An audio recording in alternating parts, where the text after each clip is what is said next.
Hello my love, and welcome back to day 7 of the 111 day mind body soul quest. My name is Kylie Nell.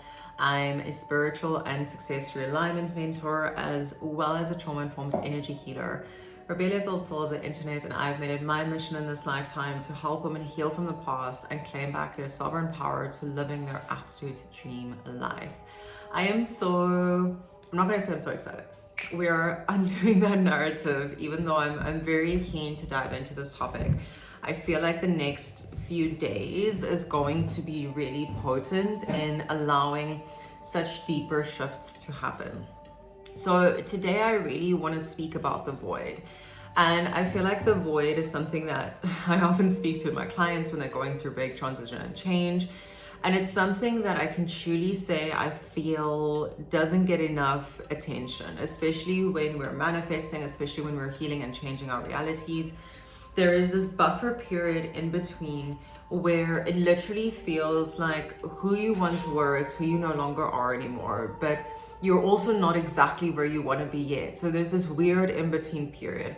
And I feel like this void period, unless we actually navigate this successfully, can truthfully so turn into an elixir of self-sabotage, because it really leaves space for a lot of doubts to drop in. It really leaves space for a lot of fears to drop in. It just allows room for things to drop in your field that don't belong. So to give a little bit of context on the void, I'm like vibing with the sun here and sunbathing at the same time. To give you a little bit of context for the void is really a space. And when I describe this to you, you're going to be like, yes, this makes sense. I resonate. I know exactly what you're talking about. The void is the space in between from you're not exactly who you used to be anymore. So, and it's funny that this like dived in on day 7, as day 7 is really like bringing this mastery to the physical realm and allowing old cycles to close. You've not fully yet moved onto your new cycle, a new way of being, but you're allowing old cycles to close. And so really sitting with this and thinking about day 7, it was really looking at, okay, on one hand, when you're on this healing journey, when you're allowing yourself to really transform and you're like, I know that the woman that I want to become, the version that I want to become, I'm aligning myself closer to my higher self, is going to require old parts of you to die away. And in order to allow those old parts to die away, what is the first thing we need for anything?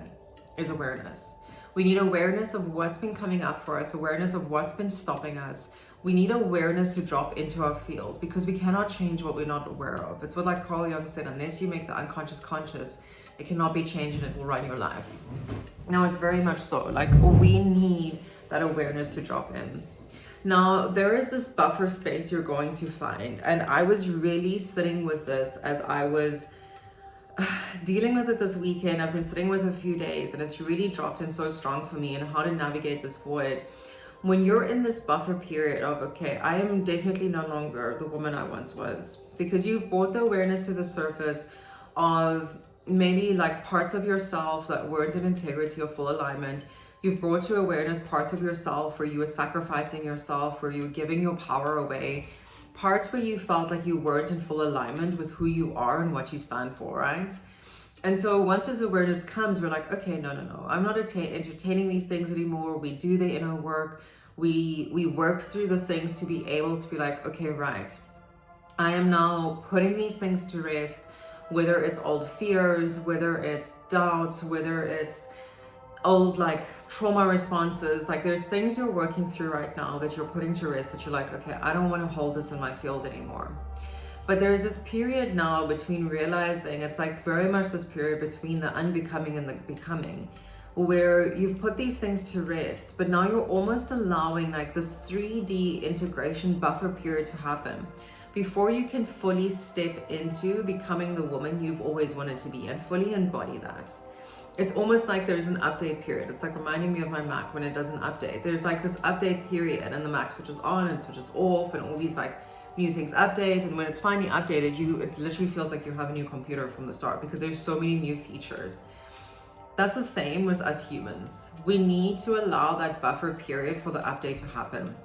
And it's usually in this buffer period where suddenly we start to fill it in, and our mind starts to fill it in with like, oh, look, it's not working for you. Oh, you're doing something wrong. Oh, this isn't made for you. Or you'll find that some of your loudest like limiting beliefs and fears will start just like shooting to the surface and start popping up. And then you feel even more of imposter syndrome creep in, because you're like, well, I've been working through this, I've been going through the stuff, why is this coming up in my field? I'm supposed to be a changed woman. And it's because right now, I love you, are navigating the void. It's the space in between unbecoming everything you're not meant to be, that's not for you, into becoming who you've always wanted to be, but there's this integration period in between that needs to happen.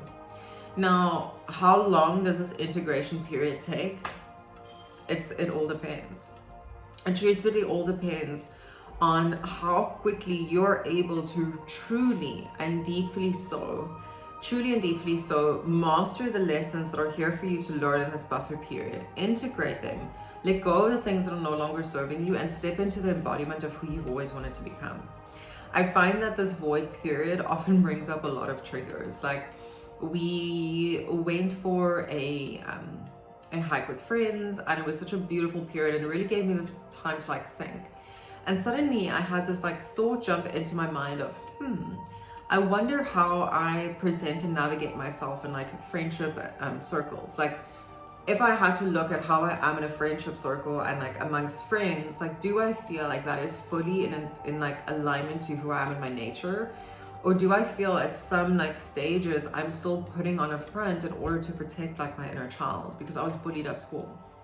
So very much so, like my entire like school career, I almost think of, was like literally just a bully fest. And so I ostracized a lot myself at school. There was often in high school where I just like be by myself in the art room drawing. I completely isolated myself from people, because it's like, it's a lot easier for me to be on my own than to be on the playground with other people, and constantly feel like I have to have my like myself up in arms. I was like, it's a lot easier to just like dissociate myself.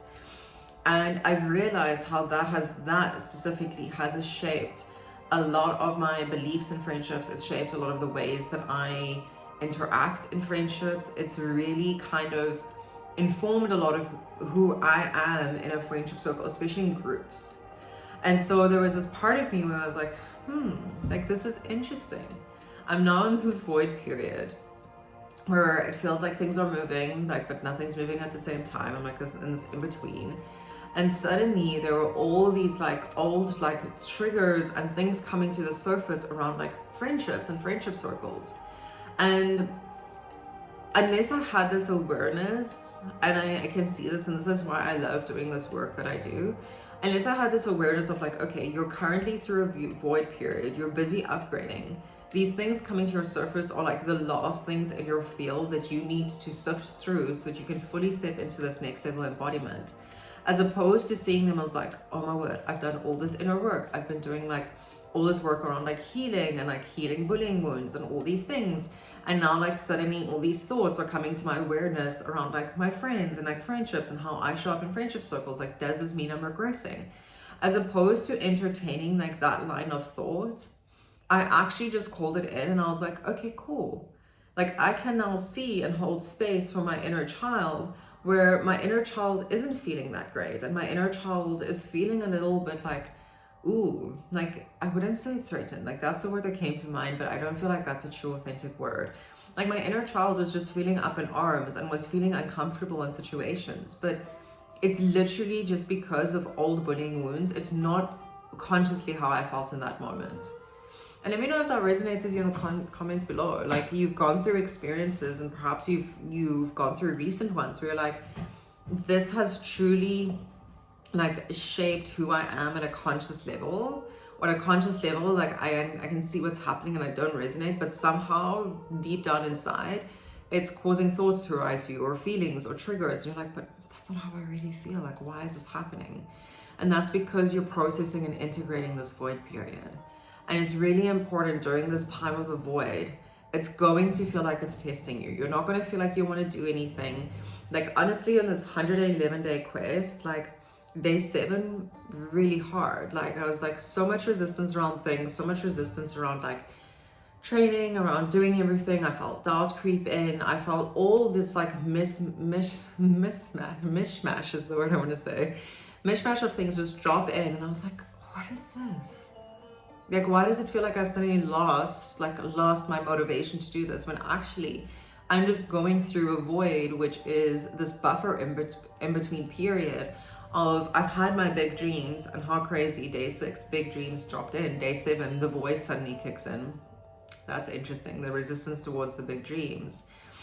And so having like this incredible like big dream drop in on like day 6, and then suddenly day 7 feeling this massive resistance and void kick in.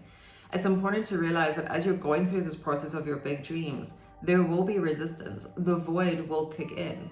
But it's in that period where the void kicks in, where we can either give in to self-sabotage or stories of the past, or you can truly allow yourself to sit here and be like, okay, no, I see what's happening. I can hold space for what's happening, but I can also hold space for the fact that I now want to step into this next level version of me. And how are you going to allow yourself to embody that version? How are you going to hold space for yourself in the void so that you can navigate this period of transition and change? Because the void truly is this incredible representative period where it's like you are letting go of a lot of 3D things. You're letting go of a lot of like earthly things, and you're busy transitioning into your higher self. So there's a lot of things that have been happening in the background. You've been getting the downloads, subconsciously things have been upgrading, your soul is currently upgrading, so spiritually you're also going through a massive ascension. So there's all these things that are happening, but now it's important to know that it's really crucial to hold space for your 3D self to catch up. And how do you hold that space? It's literally almost that feeling of your higher self parenting your humanness, your human self. Literally speaking to yourself and being like, hey Kylie, like we're not doing that anymore.